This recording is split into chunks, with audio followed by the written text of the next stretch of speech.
Meghan may have known Andrew. She always loved the attention, which is why she is now using the Andrew Mountbatten Windsor scandal to publicly taunt the royal family, push her own business. That is, despite the fact, of course, she is the one who Virginia Giuffre's, the late Virginia Giuffre's attorney, David Boys, wanted to give evidence about what she knew in regards to Andrew's behaviour. Yet this week, what we have seen is Meghan, as ever, to use her brand name, use what is a very unfortunate situation to try and redeem herself, to try and push her own product.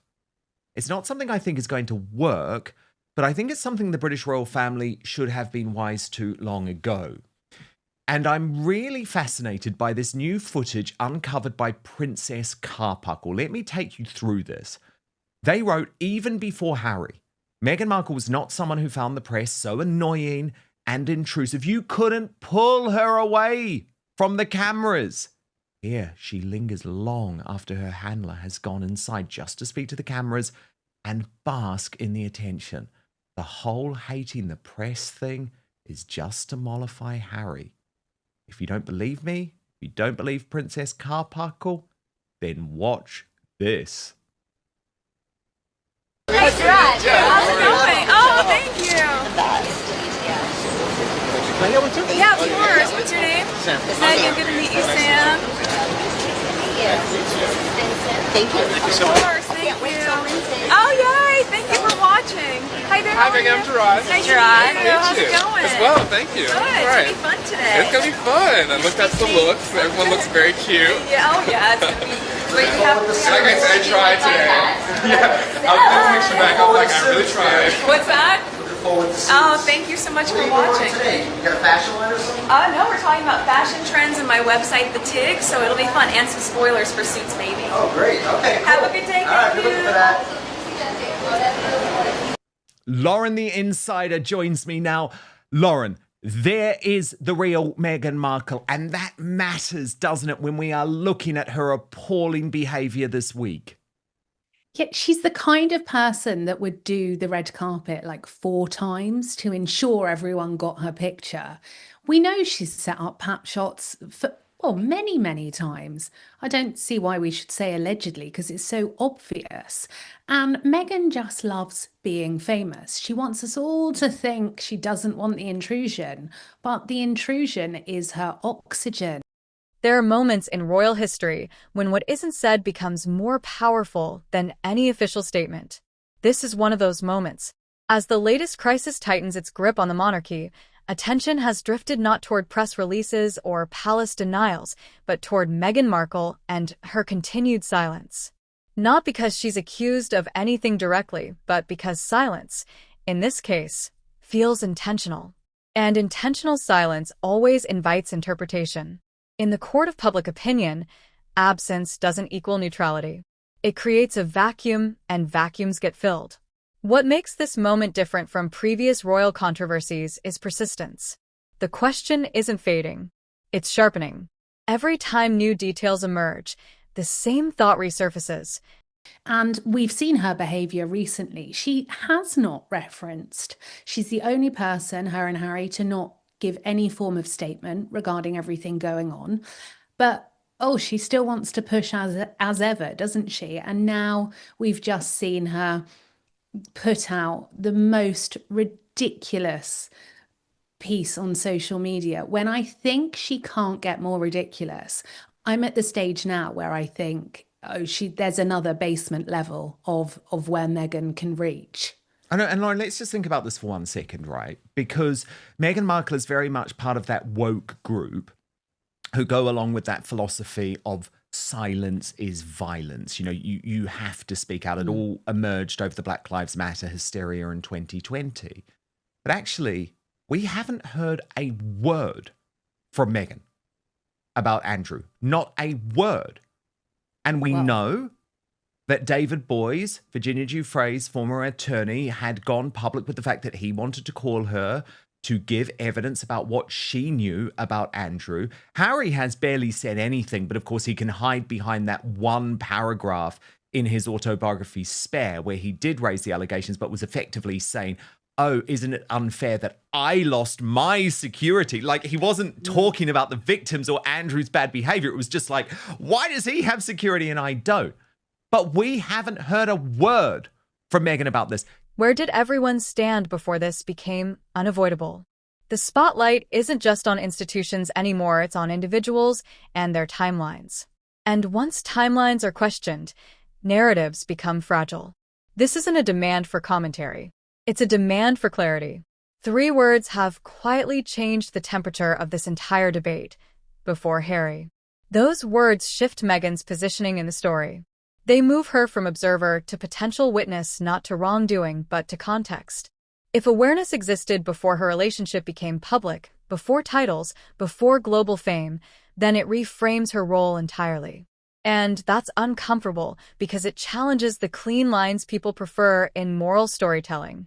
One of the most misunderstood elements of royal life is proximity. People magazine were probably busy and she couldn't get the approved wording in, which would have been nothing, and there's no branding board. When there's nothing to be gained for Meghan financially, it just looks like she's not bothered at all.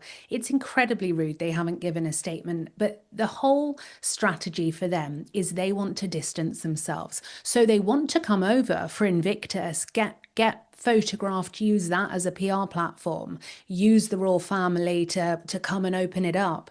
But relating to Andrew, she wants to stay as far away from this as possible because, like you said, she was named as a potential witness by David Boys, who was Virginia Giuffre's lawyer. The statement that David Boys put out was incredibly interesting. Nothing you see from a lawyer at this level is by accident. And he almost, I would say, alluded to the fact that Meghan may have known Andrew before she met Harry, or that's certainly how I read it. But of course, everyone might interpret it different.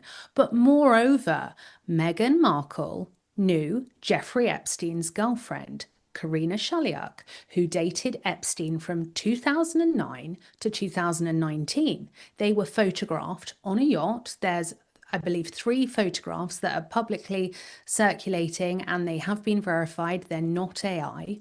So Meghan Markle, I would assume, is really trying to hope everything blows over.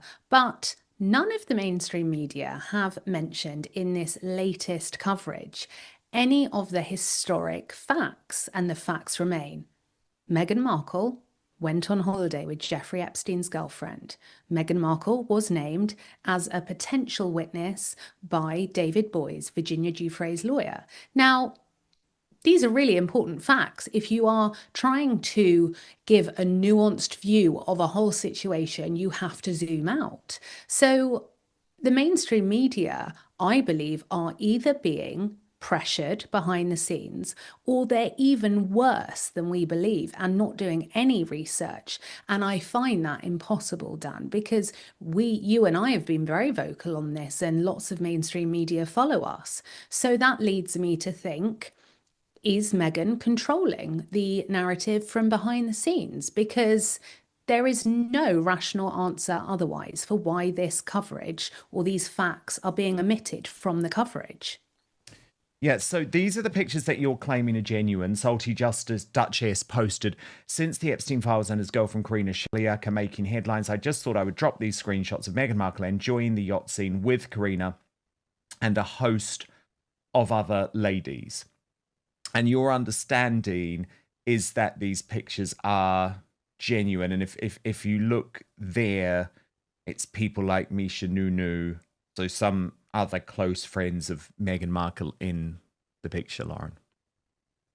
Being near power isn't the same as having power, but it still comes with responsibility. The closer someone is to influential circles, the harder it becomes to claim total detachment. This is where the debate turns murky. Not legally, not even ethically, but reputationally. The public isn't asking for proof. They're asking for reassurance. And reassurance requires engagement. At the core of this crisis is Prince Andrew, whose controversies have long been a destabilizing force within the monarchy. What's striking isn't just the allegations themselves, it's how many people seem to orbit them, intersect with them, and then step away quietly. Every association becomes a thread. Every unanswered question becomes connective tissue. And eventually, the web feels impossible to escape. Yeah, absolutely. And it's important to remember Karina Shaliak was by Jeffrey Epstein's side for 10 years. I mean, to be honest, they're probably sat together now, aren't they? He's probably still alive.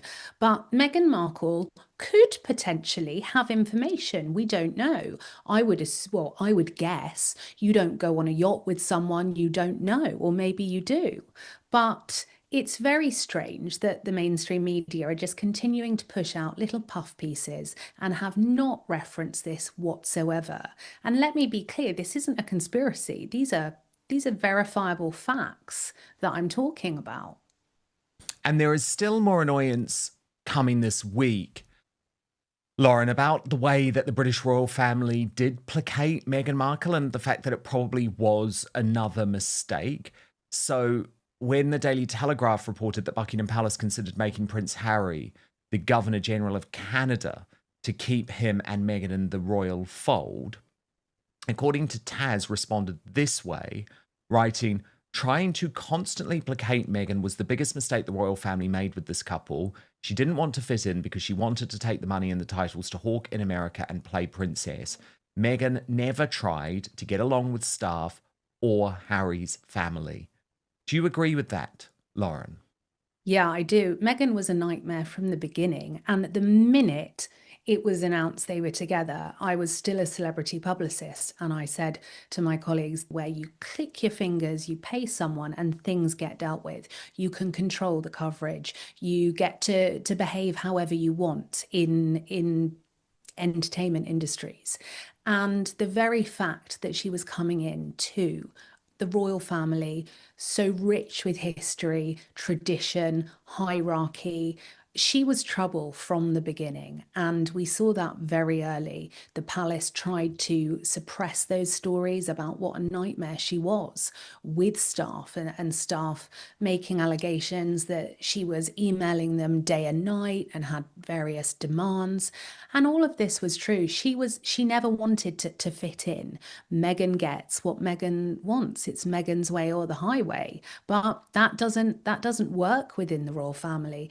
And we see that with Prince William and Catherine, Princess of Wales. Their frustration at not being able to speak out is a prime example. They understand the hierarchy. They might not always agree with it, but they're always professional. They always put their duty first, and they fall in line with the hierarchy. And this goes back to the point of Harry and Meghan can have no such role and come back, because half in, half out doesn't work. They don't understand. They are not the stars of the show.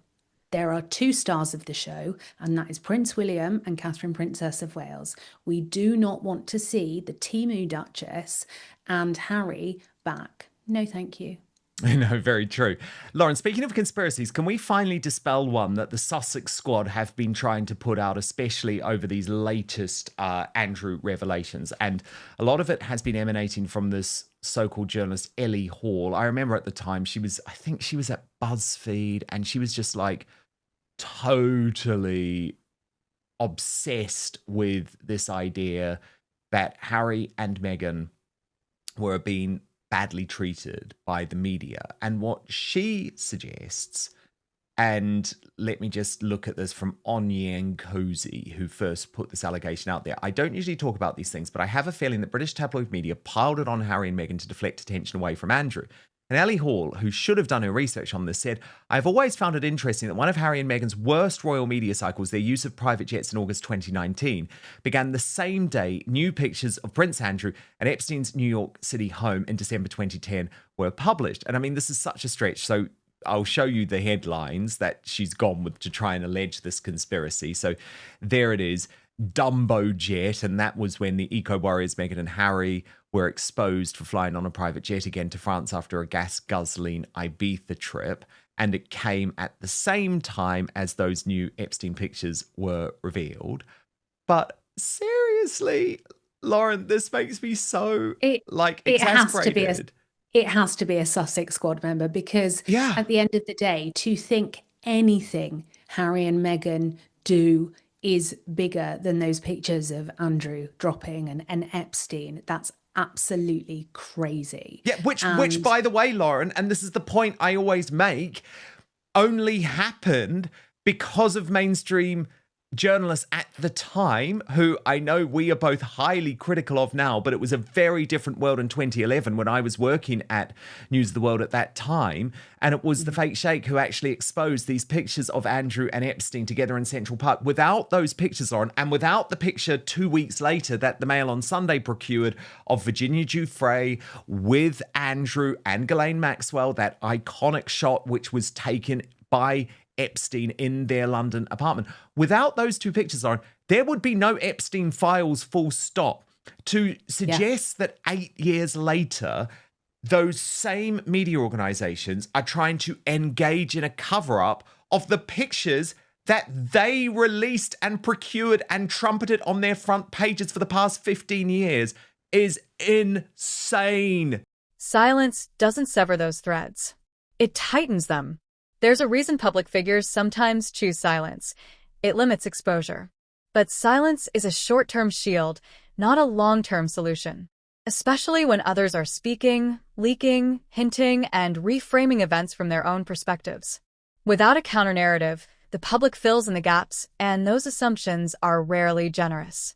At some point, silence stops looking dignified and starts looking defensive. This moment hits harder because of the identity Meghan and Harry have cultivated since stepping back from royal duties. Their public image is rooted in truth-telling, accountability, and challenging entrenched power. That brand raises expectations, and expectations magnify scrutiny. they are also, I mean, there's probably only about three of them, isn't there, Dan? Yeah, there's Three people bots, in the because the world. rest of them are amplified by bots. Yeah, exactly. Hype this video, bots, don't miss it. But they, Harry and Meghan always just want to be the victims, don't they? Anyone that supports them seems to really push this whole victim narrative, but they're not victims. Let's remember they made a conscious choice to leave the royal family. Now, I was vocal at the time. I supported them leaving, thinking they would go and live a quiet existence, put their mental health first, live a very private life and do charity work. Well, how wrong was I? They have done nothing but the very opposite of what they claimed they wanted to do. So they are not victims. They purposefully and proactively put themselves out there time and time again. They are driven by money, they are driven by ego, and whenever the narrative doesn't fit for them, they then just flip it back and become the victims. Let's not forget, they could be living an amazing life on a farm, mortgage-free, having a little bit of charity work, but keeping a low profile, because if you wear the same clothes every day, if you wear a baseball cap, the press will eventually get bored. It's what Robbie Williams did when he left Take That. And He wore the Adele, same Adele, outfit. we never see her anymore. Yeah, Unless she's at exactly. an event or promoting an album, which is very rare. You Yeah, can do it. exactly.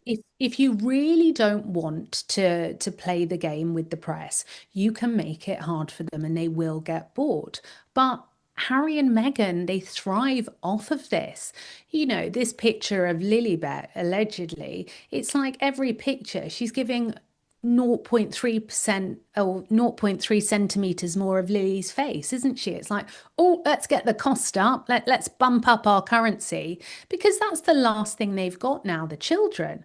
I'm very vocal. I have huge respect for people that keep their children out of the public eye, but either keep them out of the public eye or don't. You either do not show their faces whatsoever, or just show their faces. But all of this, you know, it starts like this, then it becomes this.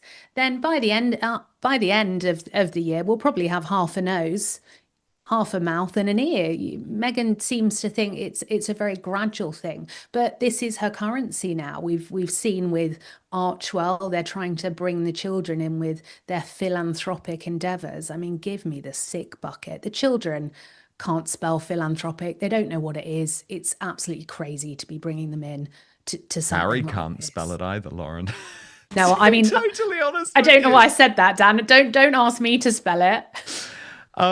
Now, do you, well, actually, before we get to the whole Fergie thing, I want to talk to you about this viral video, which seems to suggest that the strains between the Princesses Beatrice and Eugenie and Catherine, the Princess of Wales, have been there for a long time. Royal Sugar saying you can zoom in on Beatrice and Eugenie's faces, whispers side eye to William and Catherine and the forced smiles, yet must be something to those anti-Catherine rumours. What do you make of this suggestion that there has always been tension? Because, I mean, those sisters did effectively choose Meghan and Harry over William and Catherine, which I always thought was a strategic error at the time. Yeah, and also you have to look at how different Beatrice and Eugenie are compared to Catherine, Princess of Wales. It's like chalk and cheese. We've got two sisters who are driven by money. They love elevating their social status. They are, I'm afraid, the daughters of two of the biggest grifters of all time, Sarah and Andrew.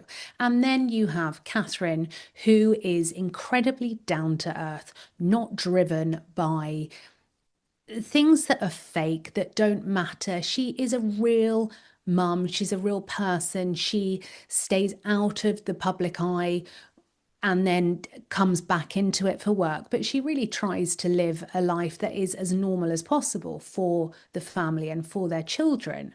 Whereas Beatrice and Eugenie, they can't wait, can they, to pop on a plane to the Middle East, rinse their titles, get a few freebies. I'm afraid they're just like their parents. And Catherine has known for a long time, I believe, that they come with a warning sign. But Catherine is a very nice woman, so she's not someone that would go out of her way to ostracize, but she would approach with caution. When silence contradicts the values being projected, audiences notice. Not immediately, but cumulatively. Consistency matters, and inconsistencies linger. This is also where Prince Harry becomes impossible to ignore. If Meghan knew something before their relationship, what does Harry know now? And more importantly, what position does that place him in publicly?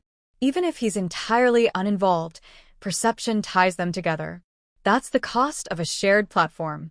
And the longer questions go unanswered, the more the silence feels collective rather than individual. For the British royal family, this isn't a standalone scandal, it's part of a pattern. Repeated crises have chipped away at public trust, creating an atmosphere where people assume concealment before transparency. Yes, and look, I'm not one of those people that has a great deal of sympathy for Beatrice and Eugenie, because I think they were adults when they made that decision to go and visit Epstein just days after his release from prison, for example. However, Giles Corran, a columnist for The Times, mainstream media establishment guy, not someone I usually agree with, but he put it quite strongly, Lauren. He's really angry about the people who are campaigning to try and force Beatrice and Eugenie into publicly splitting with their parents. And he posts on X, do what you like with Andrew, but do not ask his daughters to betray their father. Do not ask them to make a statement or to go to the police with what they knew. Only a fascist state demands that children betray their parents. Only Stalin, only Mao. Lauren, what do you think? I think Giles Corran needs to wind his beak in. He's got no idea what he's talking about. Andrew Loney has said time and time again, there are many questions Beatrice and Eugenie need to answer. Money has appeared in their bank accounts. They have used their royal status to climb the social ladder. They have really, I would argue, abused their role with soft power to advance their careers and their social position for financial gain. So no one's asking them not to speak to their parents. I don't think any of us care whether they have a personal relationship with their parents or not. What we care about is you're on the Royal website. You have also called editors on behalf of Jeffrey Epstein with your mother to try and water down the very facts that Jeffrey Epstein was a predator. We saw one of the girls do this with Sarah Ferguson. This is in the Epstein files, where they called an editor called Geordie Gregg, according to these files. Now, Geordie Gregg was Tatler, Evening Standard. He's now the Independent. So what we're seeing actually is Beatrice and Eugenie, sadly, are more implicated in this than a lot of people would like to think. Why, as a society, are people still calling them young girls? Dan, I'm 40 this year. I'm sure these girls are, well, I call them girls then, but I'm sure these women are a similar age to me. But we're talking about them like they're 15-year-olds. They've got no idea what they're doing. Well, they do know what they're doing, because you know what right from wrong is.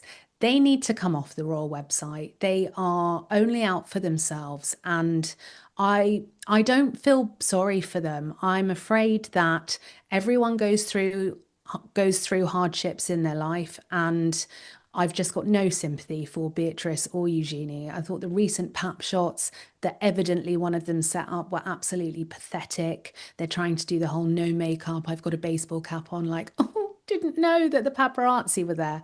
You probably did pop it. You probably called them. Now, Lauren, what about Tom Sykes' reporting, though? It's not nice to hear this about Beatrice, a friend of the princess, telling the Royalist Substack. Beatrice is on the verge of a nervous breakdown. She is horrified by what has been revealed about her father, as any child would be. And of course, her absolute sympathy is with the victims. Beatrice is slowly coming to terms with the enormity of her father's alleged crimes. It is an incredibly painful process. So that feels like, Lauren, a change in PR strategy. Do you have any sympathy there? I mean, Dan, I'll be totally honest, as someone that's had a breakdown, I couldn't get out of bed. The last thing I'd do is go skiing. I don't think I know anyone that has either gone through a breakdown or been on the verge of a breakdown and they go, oh, I'll just pop over to Stard and go skiing for a week. Absolutely crazy. This is what I mean. These narratives come out. I told everyone this was coming, the whole mental health angle, because then we all feel like we can't say anything, don't we? Well, I don't feel like I can't say anything, because this is the predictable chapter in the PR playbook coming out. If you are on the verge of a breakdown, you go to the doctor, or you would go to a rehabilitation centre, or you would seek support. You don't decide to go down a blue or red run and then pop off for a glue vine, do you? So this doesn't make sense. This is gaslighting the public, and this is where I get really angry, because we are then made to feel like we can't challenge it. We're hearing one day that Andrew feels suicidal. We're hearing the next day these women are on the verge of a breakdown. What about people like Virginia Giuffre? What about Juliette Bryant? What about, and I'm not just talking about women that have had allegations against Andrew, but what about the real victims in this are the women and the girls that were not believed? The real victims, I'm afraid, are not Beatrice, Eugenie, or Andrew. Every unresolved issue reinforces the belief that the institution protects itself first and explains later, if at all. And once that belief sets in, regaining trust becomes exponentially harder. History shows that silence only works until it doesn't. The moment new evidence, testimony, or context emerges, past silence gets reinterpreted retroactively. What once looked cautious suddenly looks complicit, even if it never was. That's the gamble being taken here. Not speaking now might feel safe, but it risks becoming the loudest quote of all later.